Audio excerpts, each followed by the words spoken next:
대책이 발표된 지 아직 얼마 되지 않았고 부동산 매매 흐름의 특성상 비수기에 있는 지금 이 시점에 어느 정도 대책의 약발이 먹혀가는 것처럼 보이는 바로 이때 이렇게 물타기 검하이 시청자 여러분 안녕하세요. 부동산 얘기하는 검하입니다. 최근 발표된 광명시흥 신도시 예정지역에 LH 임직원들이 미리 땅을 사놓는 것으로 밝혀져서 논란이 되고 있는데요. 아포유 형님께서도 말씀하셨지만 여기는 2010년 공동주택지구로 지정되었다가 나중에 취소되었던 곳이거든요. 계속해서 개발을 할 거라는 기대를 갖고 있던 곳이고 부동산에 관심을 갖고 있었던 사람이라면 개발 계획을 알고 있던 사람이 많았던 곳이에요. 이런 유명한 곳을 국토부 직원이 내부 정보를 이용해서 미리 매수를 해놨다?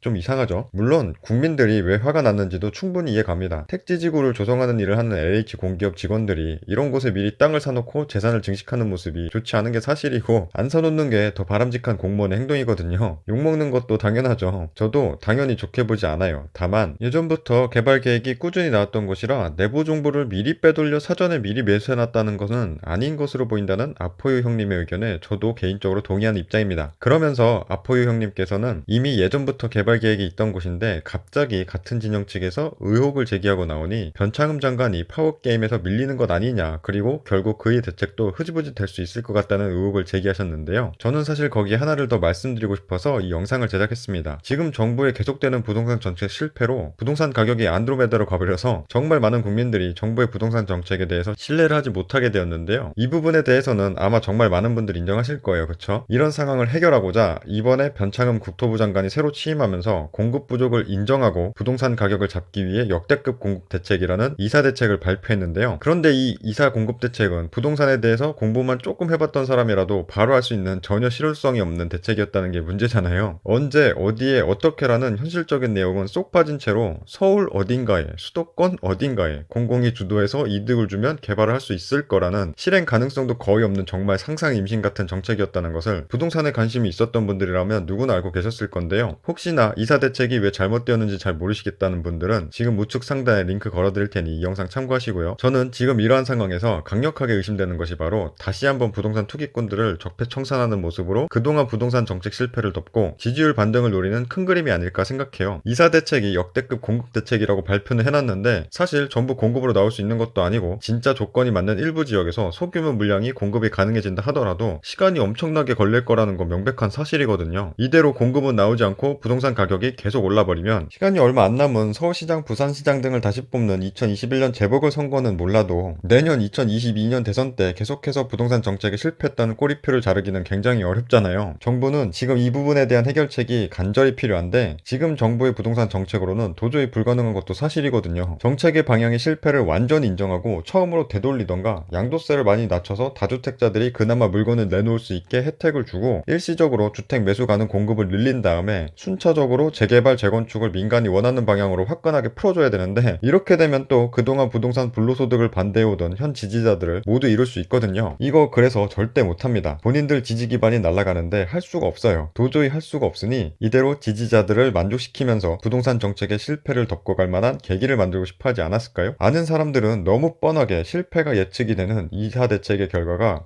누군가에게는 반대로 역대급 공급 정책이라 부동산 안정화에 성공할 거라 확신하거나 그렇게 될 거라 믿는 사람들이 아직도 많거든요. 대책이 발표된 지 아직 얼마 되지 않았고 부동산 매매 흐름의 특성상 비수기에 있는 지금 이 시점에 어느 정도 대책의 약발이 먹혀가는 것처럼 보이는 바로 이때 이렇게 물타기를 하는 거죠. 이대로 계속 진행되면 성공적으로 부동산 안정화를 불러올 이사 대책이었지만 일부 LH공사 직원들의 투기로 인해 이대로 대책을 계속 진행하다 보면 우리가 원치 않았던 투기꾼들의 배를 불려줄 수가 있다. 정부는 그런 투기꾼을 자시할 수 없으며 이러한 비리가 발견된 이상 철저하게 조사해서 진상을 규명하고 투기꾼들에게 강력한 처벌을 해서 다시는 부동산에 투기꾼들이 끼어들지 못하게 강력한 조치를 취할 것이며 다만 어쩔 수 없이 투기꾼들이 끼어드는 바람에 정책의 방향을 선호하게 되어 대단히 송구스럽게 생각한다. 정부는 이번 이사 대책에 버금가는 완벽한 부동산 대책을 새로 준비 중이며 앞으로도 절대 부동산 투기꾼들이 돈을 벌 수 없는 공정하고 정의로운 세상을 만들도록 노력하겠다. 완벽하지 않나요? 철저하게 조사한다고 하면서 국토부가 직접 조사하지 않나 청와대나 국회는 빠진 고위공직자들과 정치인들은 쏙 빼놓고 조사팀을 꾸려가지고 투기꾼들을 조사하는 척 해가지고 고작 일부 공사 직원들에게 투기 책임을 씌운 다음에 철저하게 조사해서 투기꾼들을 처단하는 모습을 보여주고 실패할 대책을 자연스럽게 투기꾼 탓으로 돌려서 시간을 벌고 나서 다른 대책을 대선 전에 내놓는다면 또 다른 희망을 심어줄 수 있는 큰 그림이 되는 거죠. 저는 그들의 의도가 여기까지 큰 그림을 그려놓은 것이 아닌가 하는 의심을 하고 있습니다. 물론 어디까지나 제 개인적인 내피셜 망상이고 여기에 대한 어떠한 물증도 없는데요. 다만 부동산 정책의 실패는 예정되어 있었고 이 분위기를 바꿀 만한 반전시킬 만한 흐름을 만들 것 같다는 생각을 지울 수가 없네요. 지금까지 한 개인 유튜버의 생각일 뿐이었는데 정말 정부가 나중에 이런 식으로 나온다면 우리나라 진짜 큰일 날 것 같아요. 잘 모르는 국민들은 또 넘어갈 것 같은데 모르면 당하잖아요. 국민이 깨어나야 하는데 정말 안타깝네요. 지금까지 아포 형님의 방송을 보면서 들었던 생각을 간단하게 정리해봤는데요. 저는 20억 만든 흑수저 건마였고요. 영상 끝까지 시청해주셔서 감사합니다. 바이바이.